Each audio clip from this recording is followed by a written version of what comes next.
people. I know, and we'll talk about it a little bit more tomorrow. I had the most amazing conversation with this doctor at the Huntsman Cancer Institute. I've never had a conversation like this with a doctor before. It was spiritual in nature in the end, because there is a connection between our spirit and our bodies. There is. And if we allow ourselves to be sucked into anger and hatred, we are in trouble. We are done.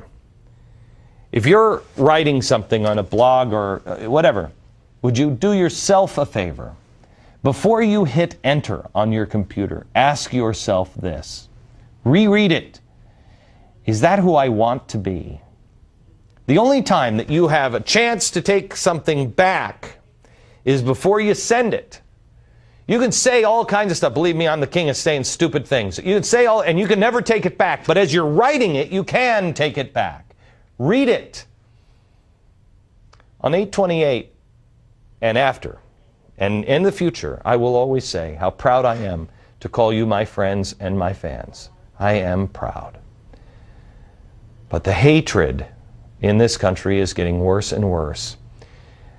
I believe this with everything in my heart. This audience is going to be a part of the solution, not the problem.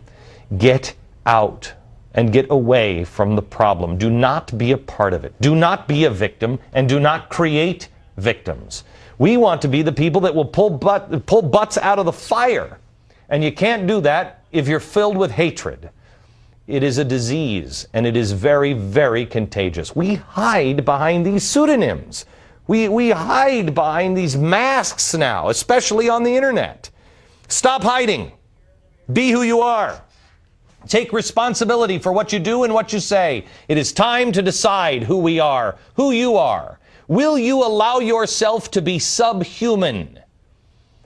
Or will you strive to be superhuman? My 5-year-old son the other day was playing a video game with with my wife's phone.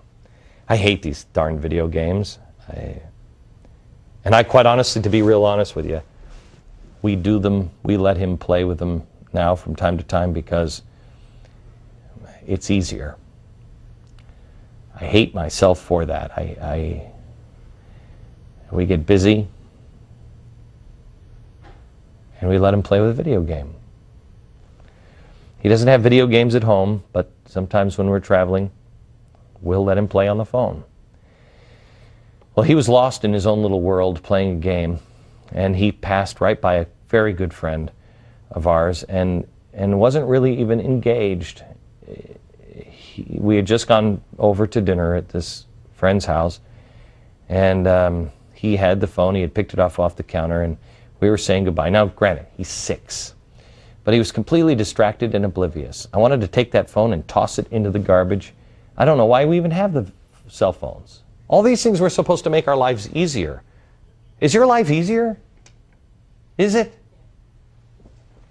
Think about all the things that we have in our car now. We have everything there. We have a phone, we have radio, we have news, we have GPS.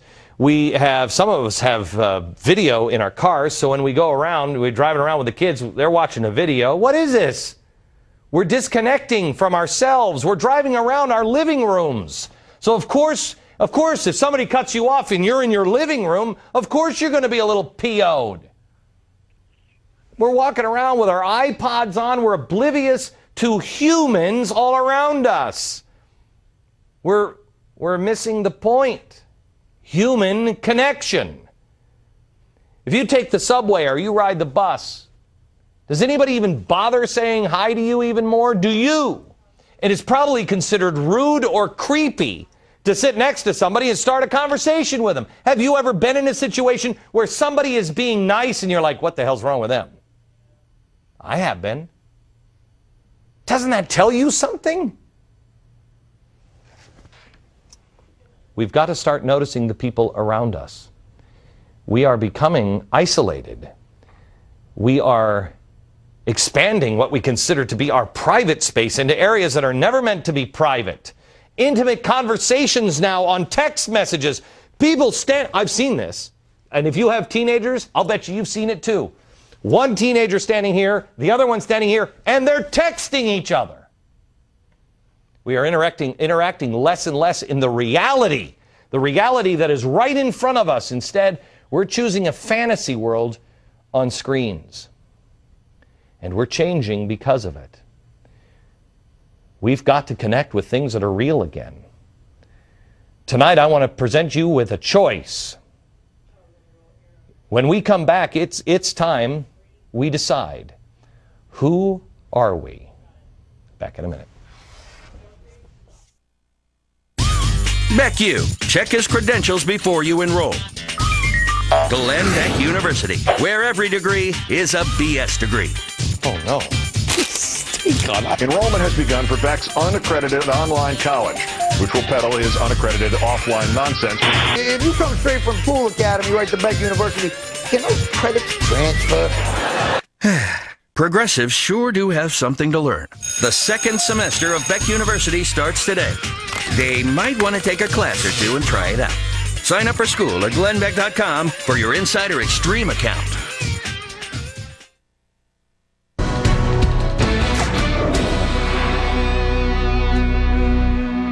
There is a quote that is running through my mind, and I'm paraphrasing here, but basically what it is what one generation tolerates, the next will embrace. We are tolerating stuff that should not be embraced. We are detaching ourselves from one another. We're losing our human connection.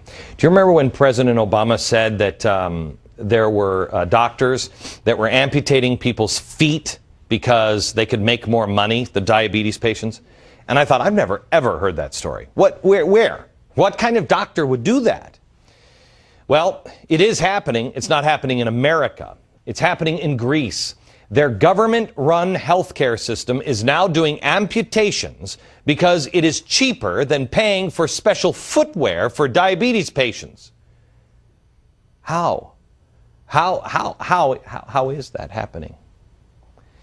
I don't think it could happen if we kept our humanity. America has always been great because America is good. The people are good. But we're at a fork in the road. And I think it's time to decide. And we're here. Here's the fork in the road. We've always been united. We've always been walking down this road together. But somehow or another, we have started to split. And we're here. If this is the dark side of the path, you can still jump to the other side. But at some point, these are going to be so far apart, you're not even going to be able to see. I mean, how many times have you said, and I mean this left, right, I mean all of us, how many times has the left said about the right or the right about the left, I don't even understand you anymore? What's happened to us? Remember this theory I told you about? Mutually assured destruction. It was, we'll stop nuclear war by making sure that if Russia tries to wipe us out, we can wipe them out, and then nobody wins. It mutated into mutually assured economic destruction. Nobody will actually fight a real war because if we wipe Russia out or Russia wipes us up, the entire world goes down economically. That was the plan to stop World War III. These two, mutually assured destruction, mutually assured economic destruction. But there is something else happening in our country. The world is coming apart. It is coming undone. It is sliding into the abyss. And we are too.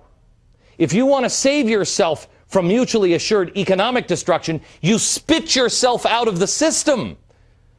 You unplug from the system, and you won't be destroyed. The only thing with this theory that beats it, this is 1962, the only thing that beats it is an unflagged, nomadic culture. Sounds like Al-Qaeda, doesn't it? Well, if you want to spit yourself out of the system, you've got to be nomadic, unflagged. You're not for the Republicans or the Democrats. You're for right or wrong. It's easy to see the road now. But it's amazing to me how many people won't see it. I read another story. This one comes from Michigan. It's about a 7-year-old girl that is being taunted by neighbors. I want to show you this. Here's a 7-year-old girl. Look how sweet she is. She's being taunted because of an argument the two families are having. Photos of the little girl who is battling Huntington disease have now surfaced on the internet. One depicts the girl's mom, who died of the same disease, in the arms of the Grim Reaper. Look at this.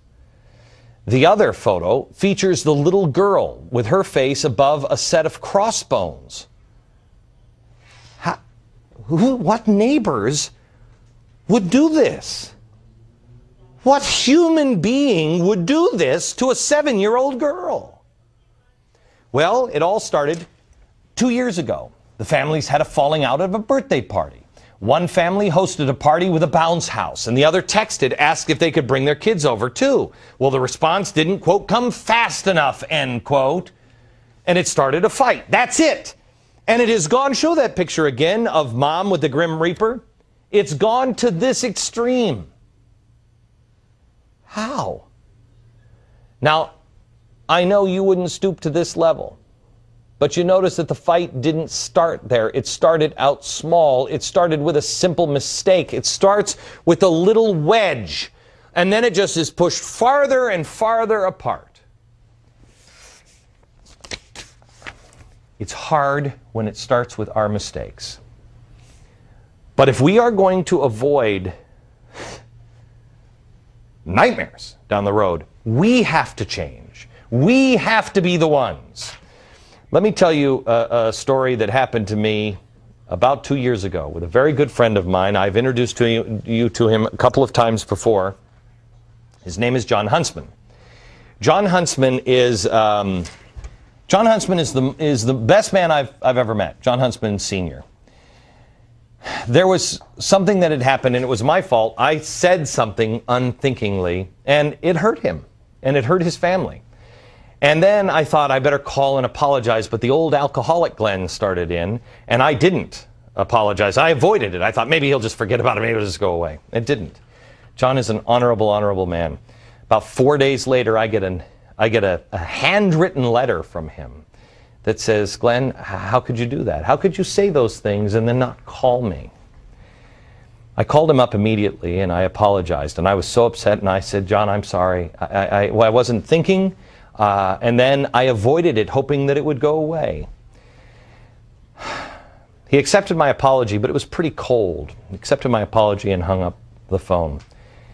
I called and tried to make amends on all the people around, thinking I would never speak to him again because he would never forgive me, even though he said on the phone, I forgive you. The next day, I was devastated. And John called me, and he said, as I picked up the phone, how's my dear friend? And I said, John, I'm not doing well, and I'm sorry. I am so sorry. He stopped me in the middle. He said, Glenn, I found two things. One, great men never hold on to grudges. Great men, when somebody asks for their forgiveness, they forgive them, and they let it go. He said, but I also learned something else. Great men apologize, try to make it right, and let it go themselves. Live your truth. Face the truth.